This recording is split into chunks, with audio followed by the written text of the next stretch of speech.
Valentine or Robert Valentin. This is similar to the fight between Cortavius versus Cheng Ho Lee, right? Because both of them have not had that many fights in the UFC. I mean, Finney has had a couple of fights on the Contender Series.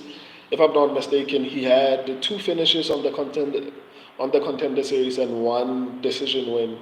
So he came the first time, got a finish. I think it was a rear naked choke, and then he came back to the Contender Series, got a decision, and then came back to the Contender Series and got a ground and pound finish.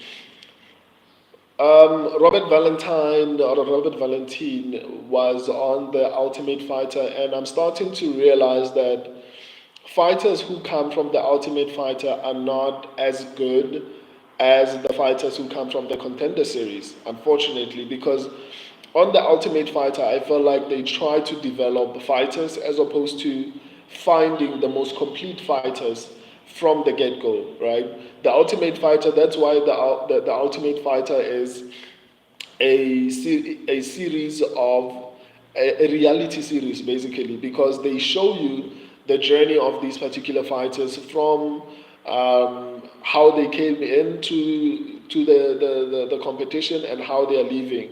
And that's why the Ultimate Fighter has coaches and the Contender Series does not have coaches, because on the Ultimate Fighter, normally they find people who still need a little bit of development, whereas on the Contender Series, when you come to the Contender Series, you need to be a complete fighter to some extent, or ready for the UFC at the very least, which I feel like Finney is, I think he's ready for the UFC. I don't know how good he is. I don't know if he's good enough to be ranked. I don't know if he's good enough to even be a contender, let alone a champion. I don't know. What I do know is that Finney has earned his shot in the UFC three times, right?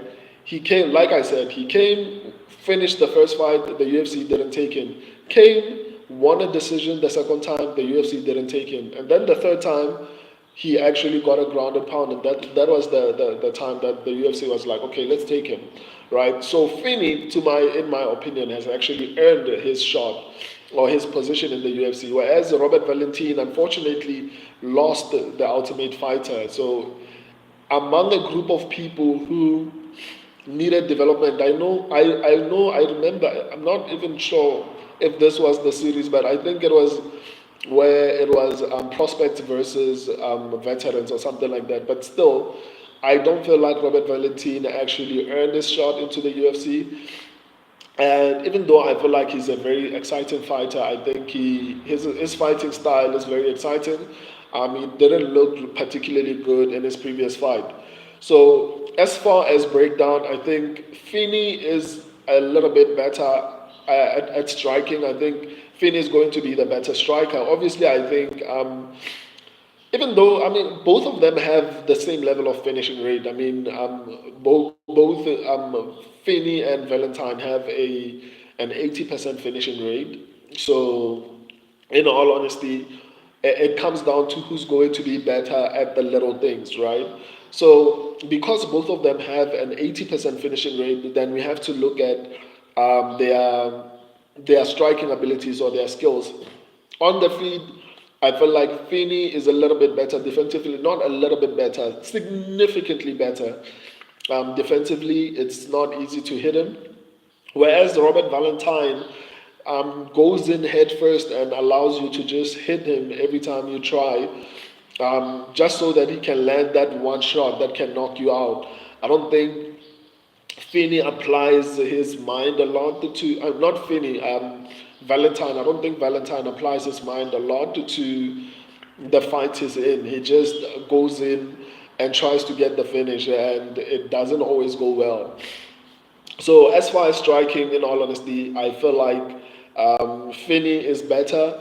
I actually even thought that Robert Valentine would have a significant reach advantage, which is not that much. I think Robert Finney has a 75.5 inch reach, and that's Finney. Yeah, Finney has a 75.5 reach in, but again, reach, and then what do you call him? Robert Valentine has a 77%, a 77.0 inch reach. So the difference is like, I don't know, 1.5 in as far as the reach advantage goes. So in my head, I thought the advantage would be a lot more massive, especially considering the fact that Finney is a little bit shorter. So in my head, I've always said that Finney looks short for the middleweight division, and even his build, his body doesn't feel like he's supposed to be at middleweight. But Daniel Cormier at heavyweight had the same type of build, so maybe let me not criticize it. But I feel like he's more like Joaquin Buckley, because Joaquin Buckley was able to have a bit of success at middleweight, but he started to actually get into the rankings once he dropped to welterweight.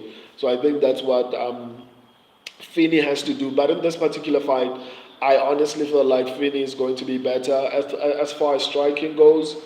And then as far as the grappling goes, I mean, I think Finney is going to dominate that. I don't think Robert Valentine is going to be able to even do anything about it.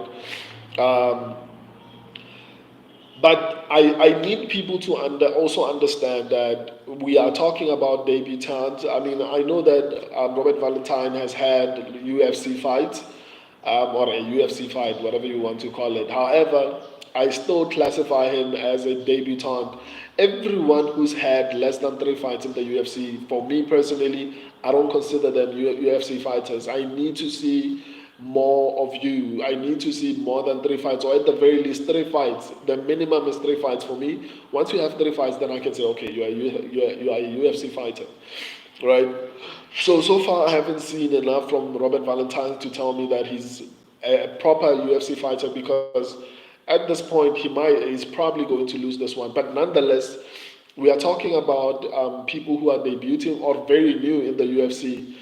And like I pointed out at the beginning of the stream, what do you call him? Torrez Finney. Torrez Finney actually qualified to be in the UFC 3 times. Right? He came the first time, got a finish, the UFC did not take him. He came the second time, got a decision, the UFC didn't take him. And then he came the third time, got a finish, and then the UFC took him. Robert Valentine came from the Ultimate Fighter, which basically is a collection of undeveloped fighters. Then they bring in coaches to help them improve. So when you compare both their backgrounds, the other one had to qualify on a show that, but again, puts you against the best fighters they can find who are not in the UFC. Whereas on the other hand, the other guy came from a show that they were trying to help him improve as a fighter. So for me personally, I feel like the advantage is on Torres Finney's side. I could be wrong, but both of them have the same amount of a finishing rate. So it's not like Robert Valentine is going to have the advantage as far as finishing ability, because both of them have like an exact equal amount of finishes. Or rather, not as far as percentages go, both of them are basically on the same level as far as percentages. Both have 80% finishing rate. So I'm going with Torres Finney. My subscribers are also going with Torres Finney. These are people who are not experienced in the UFC, so I mean it could go either way. I would classify, and this is what I said at the beginning of the stream. It's similar to Cortavius versus Cheng Ho Lee, because those fights are very, very, very close. But in this particular fight, unlike, even though on the Cortavius fight, I picked Cortavius, but I wasn't really confident. I'm a little bit more confident in Torres. Especially, I'm sorry, I'm repeating myself multiple times, especially because of the background. I will explain this again. The Ultimate Fighter takes the best fighters in the world from different parts of the world and puts them against each other. The winner gets into the UFC, right? Not the Ultimate Fighter, the Contender Series. The Ultimate Fighter, they take fighters that are good but still need development, and then they pair them up with coaches in order to help them improve, and then whoever wins gets into the UFC. And sometimes the matchmaking on the Ultimate Fighter is favorable, so that the people who maybe feel like a little bit more exciting can actually ultimately get to the finals. which is what I feel like happened with Robert Valentin, to be honest. So I just feel like Finney grinded for his spot on in the UFC, whereas I feel like Robert Valentin lost and still got the shot at the UFC. He doesn't have a ground game. His striking is very reckless. He relies too much on his power. So I guess we'll just have to wait and see. But I'm going with Finney. My subscribers are going with Finney. So yeah, if you're just joining me, check the live section. There are live. I'm going to break down every single fight on the card. So check the live section. All the breakdowns that I've done are in the live section. You can always rewatch them anytime you want to. Until next time, I love and appreciate all of you. See you tomorrow. Deuces.